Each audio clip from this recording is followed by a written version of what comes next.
Selamat siang Bapak Ibu, selamat datang di acara KJRI New York Menyapa. Kita masih menunggu Pak Syarif untuk bergabung dengan kita pada siang hari ini. Itu dia, Pak Syarif kami sudah lihat join. Minta tolong supaya dimasukkan. Kita belum lihat gambarnya nih Pak Syarif. Coba kita request lagi supaya Pak Syarif bisa join. Ini merupakan acara perdana ya KJRI New York melakukan ini. Mudah-mudahan. Waalaikumsalam warahmatullahi. Sudah, ini enak nih. Apa kabar, sehat Pak? Waduh, background. Baik. Baik, alhamdulillah. Waduh, bagus. Bisa lihat Pak, jadi apa namanya horizontal, apa namanya? Begini oke? Begini betul kelihatan, bagus, jelas. Jelas saja ya, tolong ya. Baik. Ya, assalamualaikum. Waalaikumsalam warahmatullahi wabarakatuh. Masih Pak Syarif atas kedatangannya pada acara kajian menyapa. Ini acara pertama Pak. Ini Bapak juga maturnuwun. Tangan pertama Pak Syarif. Waduh, suatu penghargaan, maturnuwun banget. Matur banget sangat. Kita senang juga ada banyak masyarakat yang nantinya bisa mengikuti acara ini, termasuk nanti followers sendiri Pak Syarif juga nanti matur banget. Ikut serta dalam acara. Kami juga melihat di sini ada beberapa banyak komentar. Nanti kalau misalnya memang ada pertanyaan-pertanyaan mengenai apa yang situasi dan kondisi terakhir yang ada di Philadelphia, nanti kita bisa langsung tanyakan kepada Bapak sebagai salah satu sumbernya. Pak, matur banget. Jadi sehat Pak ya di sana ya, di Philly sekarang lagi salju kalau nggak salah Pak, karena alhamdulillah. Jadi tadi dari pagi Pak, itu saljunya sangat deras sekali dan baru berhenti di sekitar jam 12, tapi sangat deras sekali sampai saljunya itu kayak kerikil. Pala saya itu botakku saya sakit kena kerikil-kerikilnya itu loh, saking derasnya. Tapi sekarang udah berhenti. Di tempat saya sekitar 10 cm sampai 11 cm lah karena dekat jalan tol ya. Itu merata Pak di Philly semuanya merata. Ya, merata. Dan ada emergensinya sekarang. Jalan-jalan dibersihkan oleh, tidak ada mobil-mobil yang ada di sekitar jalan karena sekarang dibersihkan. Saya kemarin tadi saya melihat banyak yang ditowing-towing dan itu dikasih tiket. Oke, baik. Apakah ada kondisi di sana gimana Pak, masyarakat Indonesia di Philly sejauh ini aman? Ya. Sampai saat ini kondisi Philadelphia alhamdulillah aman-aman dan terkendali. Jadi tetap sedia kala walaupun kondisi sekarang kan masih ada COVID ya, tapi tetap tidak ada masalah. Istilah bantu-bantuan juga banyak, terus yang ya banyak lah dari komunitas.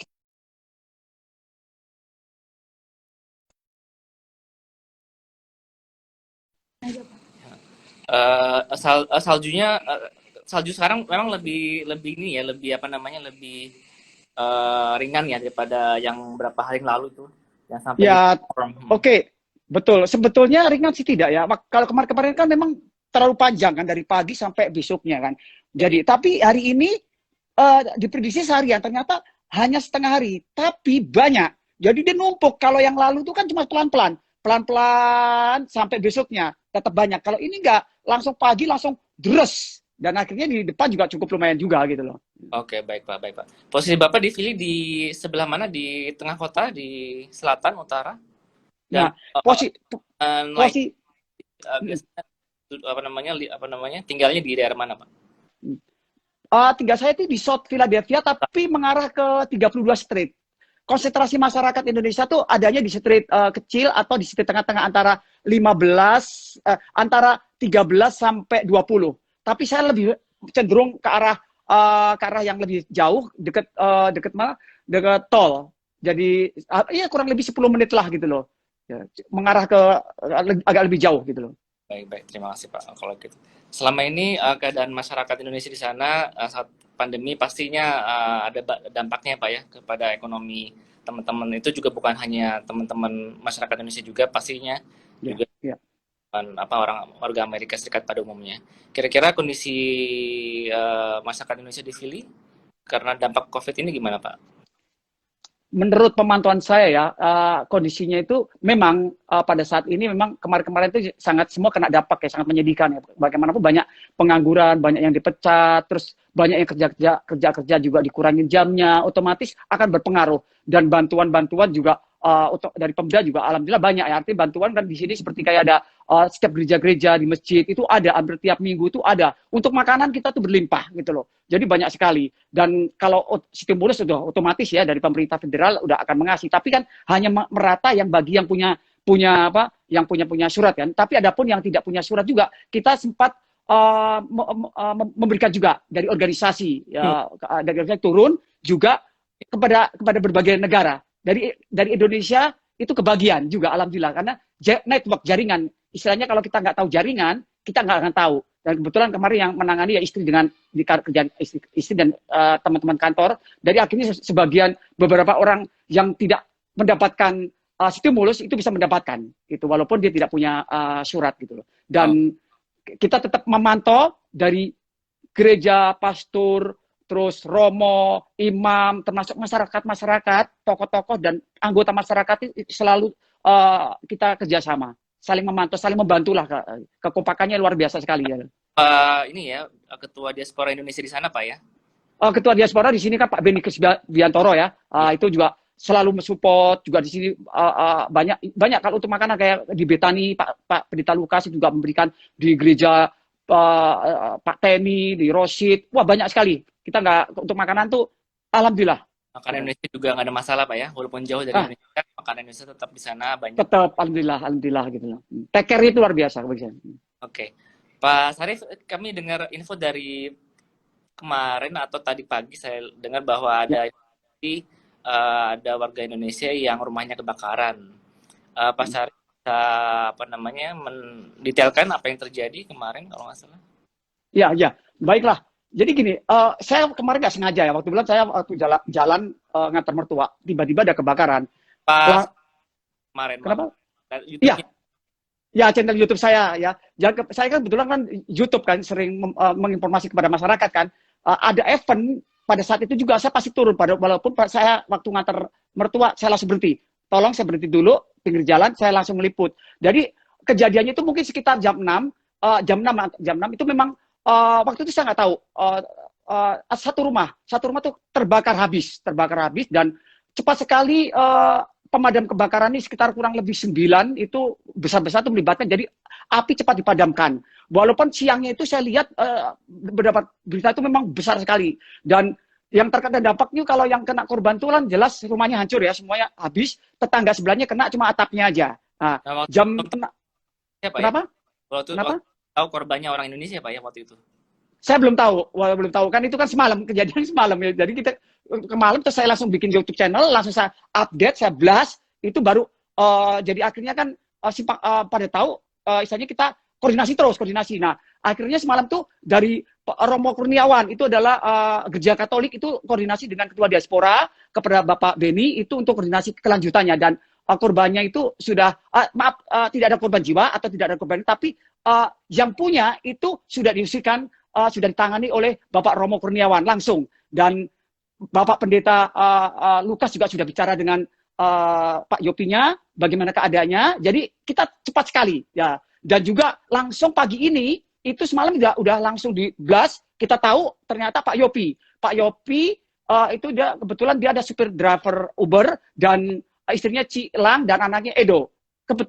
Yang saya dapat kabar itu memang tidak ada di rumah, dan dapat kabar itu dari heater dan hari ini juga pagi ini itu langsung komunitas itu di anggota masyarakat termasuk dari gerejanya Katolik dengan di bawah koordinasi Ibu Mariana dan Ibu Desi itu langsung mengumpulkan bala bantuan. Kalau untuk uang itu bisa dikirim ke Ibu Mariana dan untuk barang-barang seperti jaket, karena rumahnya habis Bu, jaket semua itu habis sudah pada nggak punya, itu bisa menghubungi Ibu Desi, dan itu saya sangat terharu banget. Itu kekompakan tuh yang kita jaga dan benar-benar langsung loh. Kita tuh cepat. Kalau kita ada kejadian di Philadelphia, dimanapun saja berada, kita langsung take care. Ya, bantuan tuh tidak mesti bantuan doa atau bantuan informasi itu yang cepat kita kembangkan gitu Mas. Gitu. Okay. Dan juga masyarakat itu peran serta masyarakat sangat berperan sekali untuk menjaga kekompakan dan kesatuan di Philadelphia ini. Siap, siap. Terima kasih Pak Syarif. Kami juga sudah berkomunikasi tadi Oh, pagi alhamdulillah. dengan Pak siapa?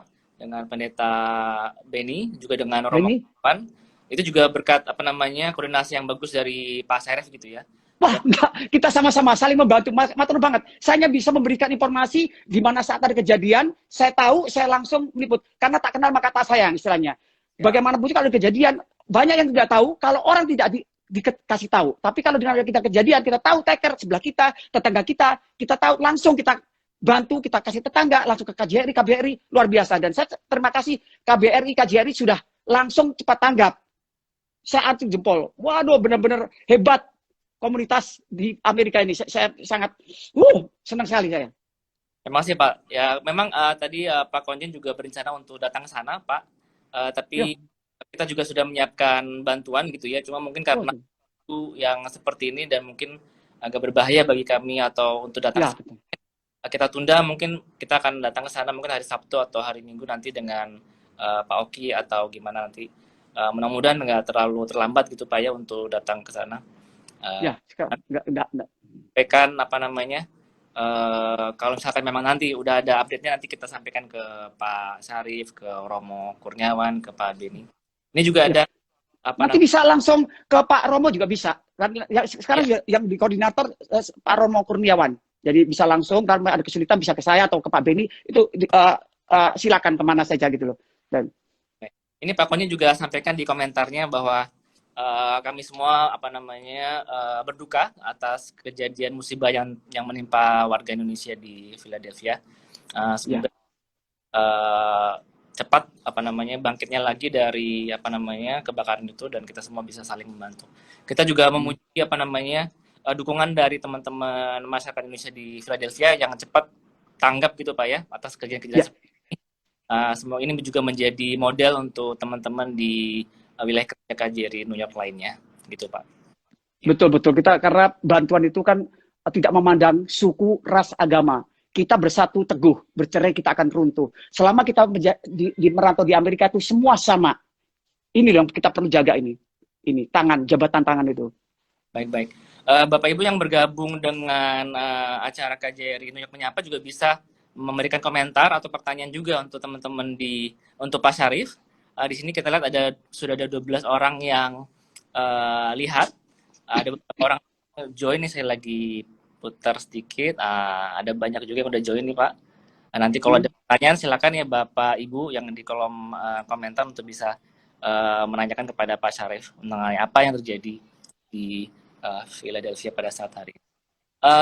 Kemudian ini saya lihat info dari IG-nya Pak Syarif ini Pak. Haikal apa tadi nama Instagramnya Haikal's Garden.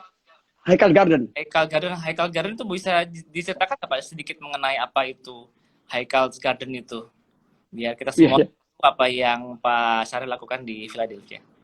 Pak Turbon, saya ini Haikal Garden sudah berdiri misalnya 10 tahun ya, dari 2010 ya.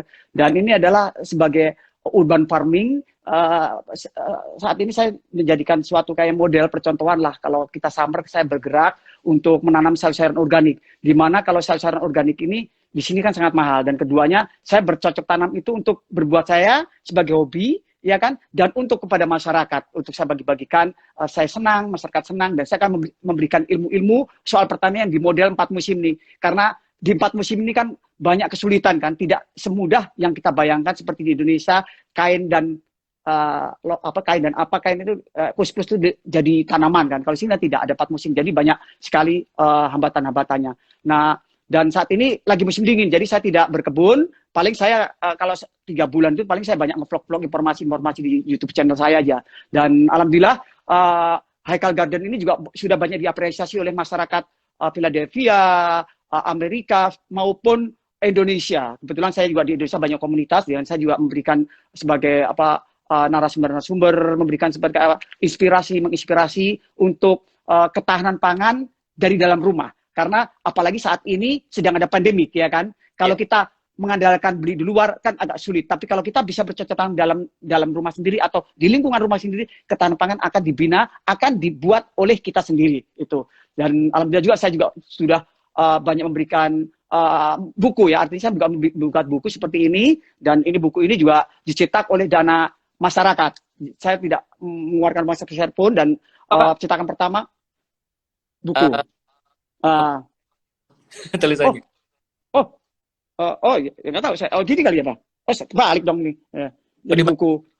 Bacain nama judul. Haikal Garden, Kebun Haikal.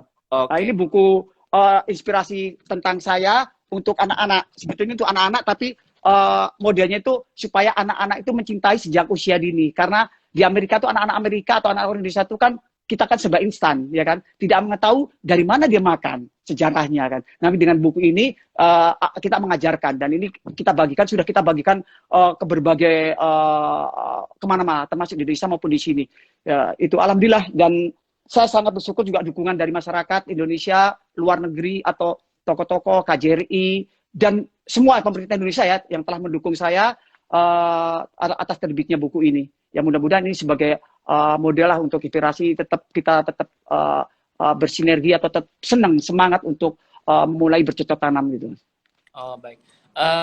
Sekarang yang ditanam apa Pak sebelum musim dingin ini terjadi ya? Ya. Sekarang apa dan apa kesulitan-kesulitan yang terjadi Pak biasanya yang mungkin di Indonesia itu gampang, tapi ternyata di sini menumbuhkannya susah. Dan Bapak modelnya model pakai pot gitu atau modelnya biasa gitu ya Pak? Oke. Yang saya tanam sekarang ini tidak model seperti ya dulu. Kalau dulu saya sudah mencoba 40 macam ya. Sekarang tergantung kebutuhan. Kebutuhan masyarakat di Amerika itu apa? Kebutuhan masyarakat di Indonesia itu apa yang disukai? Nah, tahun lalu saya banyak menanam kangkung, ya kan? Terus jadi kayak kangkung, terus kayak daun bawang, kayak tomat, kayak cabai itu yang mahal-mahal itu saya tanam, ya kan? Nah, tahun ini saya akan nanam kale. Jadi setiap tahun berubah-ubah kale. Jadi satu kali itu bisa saya panen tuh 3 karung gitu. Nah, kalau udah itu saya akan bagi-bagikan kepada masyarakat itu. Dan kesulitannya memang sulit, tidak gampang karena kan seperti sekarang ini kan saya belum bergerak sama sekali kan, karena di luar masih snow kan. Tapi bulan depan udah Maret. Nah, Maret tuh udah saya mulai persiapan. Macul-macul tapi masih keras, ya kan. Nah, yang saya lakukan adalah persiapan, dan nanti akhir Maret saya menanam dari dalam rumah. Pembibitan dalam rumah. Nanti April pertengahan baru saya transfer ke tanah. Nah, kesulitannya pun kadang bulan April masih salju. Kalau saya pada saat bisa menanam pembibitan sekitar 700 bibit dari berbagai macam tanaman, itu bisa mati seketika dalam keadaan 1 jam. Karena kalau misalnya udaranya frozen, ya kan? Nah, itulah yang membuat saya bagaimana otak berpikir gitu loh. Melihat terus cuacanya itu gimana, naik turun, selalu pantau terus. Jadi berdasarkan feeling ya. Jadi artinya kalau seminggu saya nanam cabai, ya kan? Belum saya keluarkan, saya nggak berani keluarkan gitu. Kalau keluarkan tiba-tiba nanti dingin, saya akan hancur, membuat kembali karena saya banyak pengalaman 600, 700 saya bibitan hancur semuanya, saya mengulang kembali. Jadi posisinya sekarang bibitnya udah ditanam di rumah, nanti begitu musim panas ditanam di luar. Betul, saat ini masih Februari belum, tapi nanti akhir Maret saya sudah mulai. Nanti itu bibit itu paling kan seminggu, 2 minggu itu sudah bisa ditanam. Nah, itu baru saya transfer ke tanah. Saya transfer tanah itu pada saat biasanya itu musim spring, April, pertengahan. Kalau udaranya bagus, awal April sudah oke. Tapi kalau udaranya masih begini, itu pertengahan. Kalau Mei sudah telat, gitu. Karena Mei sudah dianggap batas aman, gitu. Zona aman lah, gitu loh. Udaranya udah bagus, gitu loh. Jadi, kangkung udah lewat, udah selesai. Sekarang kale itu cabbage ya? Kale. Kali itu kayak pengganti kali, itu tenar banget di Indonesia sekali, tenar banget gitu. Terus cabai saya juga nanam tahun kemarin, saya nanam cabai berlimpah banget, itu berapa kilo saya nggak ngerti itu, banyak banget tuh, saya bagi pecah-pecah tuh Pak, pakai plastik, saya random aja, saya bagi ke gereja, ke masjid, ke masyarakat, saya pergi selalu bawa, ketemu orang Indonesia, saya bagiin gitu, saya bagiin itu loh, udah senang banget itu loh. Bagi ke sana Pak ya, Bapak dapat bibitnya dari mana Pak? Nah, pertanyaan bagus, jadi gini, saya dapat bibit itu awalnya itu memang saya punya, tapi saya juga bawa dari Indonesia, tapi dulu kecil sedikit lah. Sekarang sudah saya pembibitan sendiri, dan saya banyak dibantu oleh para masyarakat di Amerika, khususnya orang-orang Indonesia. Itu banyak juga ngirim ke saya, dan juga dari ada sebuah usahawan, yaitu Pak Suming Haryanto itu mempunyai usaha kiriman barang ya, itu mengirim saya bibit itu, masya Allah banyak banget, itu sampai 5 tahun saya nggak habis tuh dulu. Nah sampai sekarang tuh masih ada, tapi sisa dikit. Tahun-tahun kemarin saya banyak, saya bagikan, makanya saya bisa mencetak pembibitan sampai 600, mungkin karena saya punya bibit banyak. Kalau beli mahal Pak, mahal banget. Nah itu saya bagikan kembali. Kalau beli kan mahal, satu bibit kangkong cuma 3 biji $3. Tomat $3. Ngapain beli? Iya kan, kalau saya bisa buat bagi, seneng. Dia nggak save money, dan saya juga seneng kan, karena kan nggak semua saya makan atau saya buat sendiri. Kalau orang Jawa ketoho, nggak mau saya gitu loh. Saya harus mempunyai kelebihan. Nah, kelebihan itu yang saya bagi-bagi gitu loh Mas. Oke, jadi kira-kira itu hasilnya berapa lama Pak? Hasilnya setelah nanam itu sampai bisa diambil? Ya, April mulai tanam. April. Mei sudah bisa panen. Ya. Yang panen itu panen yang ringan, karena kan ada jangka pendek. Jangka pendek itu seperti apa Pak? Seperti yaitu bokcoy atau sawi. Sawi bayam itu cepet, nggak sampai sebulan dia bisa cepet, asal tanahnya subur gitu loh, ya kan? Nah, yang lama itu apa? Kacang panjang, cabe, ya, itu kan lama, itu jangka panjang. Makanya saya kalau jangka panjang tuh mulai April itu, mulai Maret itu saya udah mulai bercocok tanam. Kalau saya mulai Juni udah baru pembibitan, telat. Nanti pada saat bulan November baru hijau-hijau, nggak bisa panen, masih hijau-hijau. Sayang kan, makanya otak bermain saya nih, mempercepat bagaimana supaya hasil itu bisa dipanen gitu, dan mempercepat bagaimana tumbuh-tumbuhan supaya subur, jadi cepat panen lah gitu loh saya tuh. Dan tentunya dipupuk, tanahnya subur. Saya jadi main pupuk saya sekarang gitu.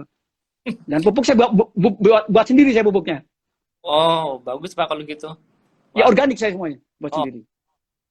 Berarti nanti kasih tau Pak, kalau misalnya memang sudah saatnya nanti metik, nanti kita datanglah ke Philly untuk ikutan metik sekaligus. Nah, mudah, saya benar-benar saya welcome banget itu loh, ya kan. Orang lain aja welcome kok, dari KJRI tidak. Oh iya kan, saya welcome banget, tenang, dengan senang hati. Nah tahun ini saya akan menanam yang lebih banyak lagi, kali mungkin cabai atau daun bawang. Itu kan makanan orang Indonesia yang disukai ya kan, tomat segala macam. Udah itu kalau udah trubus, udah lihat hasilnya dulu, udah hati itu tenang, karena namanya berkebun tuh ngobatin stres juga Pak. Kalau makan sesuatu nggak pakai cabai, nggak pakai saus kan juga susah Pak orang kita ya. Benar. Siap kalau gitu. Baik ke Pak Syarif. Terima kasih loh Pak atas wawancaranya pada ini itu perdana ya, kegiatan kajian yang perdana mengenai ini. Nah, ini ada komentar juga dari Ibu Pinkarya. Sebulan sebelum panen dikabarin biar di-share, kemudian bisa menjadi hiburan untuk rame-rame panen. Waduh, siap. Saya selalu update di channel YouTube saya, Syarif Saifullah Official. Itu banyak banget kegiatan saya tentang berkebun di 4 musim. Jadi saya banyak ngajarin yang mau nanam cabai gimana sih, kale gimana sih, 4 musim susah kan. Termasuk kembang yang cantik-cantik, yang mahal-mahal. Aduh, tempat saya banyak. Saya share ilmu-ilmunya gitu loh. Juga bukan hanya tanaman untuk dimakan, tapi juga kembang Pak ya? Ya, kan sebelum panen kan ada spring. Spring itu saya nanam kembang. Kembangnya tuh yang kembang mahal. Kembang mahal itu ada kayak bunga lili gitu loh. Itu pun kembangnya saya nggak beli. Selalu didonasi. Banyak donasi gitu kan. Ya alhamdulillah kan. Berkah, barokah. Mungkin dengan adanya IG Live pada hari ini, banyak yang tahu lebih banyak mengenai kegiatan dan aktivitasnya Pak Syarif. Jadi mungkin juga bisa ikut mendonasikan bibit-bibit tanaman, dan kemudian juga nanti ikutan untuk panen ya Pak ya? Ya silakan join, belajar ke tempat saya, welcome ya kan. Nanti tinggal kabari saya via telepon atau via Facebook atau via YouTube channel saya, Syarif Saifullah Official, atau Facebook Haikal Garden. Itu bisa, itu nanti tinggal colek aja. Baik, oke, ini saya kasih tahu lagi dengan teman-teman yang ada di IG Live bahwa Instagramnya Pak Syarif namanya @haikalgarden Pak ya. Jadi kalau misalkan pengen lihat apa yang dilakukan Pak Syarif, mereka bisa langsung ke sana. Ada YouTube-nya juga Pak ya? Nama YouTube-nya ada, Syarif Saifullah Official. Syarif Saifullah Official. Syarif Saifullah Official. Oke, baik. Terima kasih Pak Syarif atas wawancaranya pada hari ini untuk kegiatan perdana mengenai tentang yang programnya KJRI Menyapa. Semoga apa yang disampaikan Pak Sari bisa menjadi inspirasi bagi kita Betul, amin. teman masyarakat Indonesia di wilayah kerja, khususnya di wilayah Philadelphia. Juga kami juga nantinya untuk teman di sana yang dilanda kebakaran, kami juga Ya, akan untuk informasi lebih lanjut nanti kami akan berhubungan langsung dengan Pak Pendeta. Romo. Ya. Ya. Terima kasih Pak Syarif atas waktunya. Terima kasih juga kepada KJRI. Salam buat staf-staf dan Pak Bayu atas berkenan mewawancari saya. Salam kompak, salam merdeka. Pada di sini nanti Pak Konyen juga mungkin akan datang ke Philadelphia untuk langsung membagikan bantuan kepada Amin. Amin. negara Indonesia yang membutuhkan. Amin. Amin, matur banget. Pak, terima kasih juga untuk para penonton yang melihat dan mendengar acara ini. Kita akan ketemu lagi di IG Live untuk KJRI Menyapa di episode berikutnya. Terima kasih. Wassalamualaikum warahmatullahi wabarakatuh. Waalaikumsalam warahmatullahi wabarakatuh.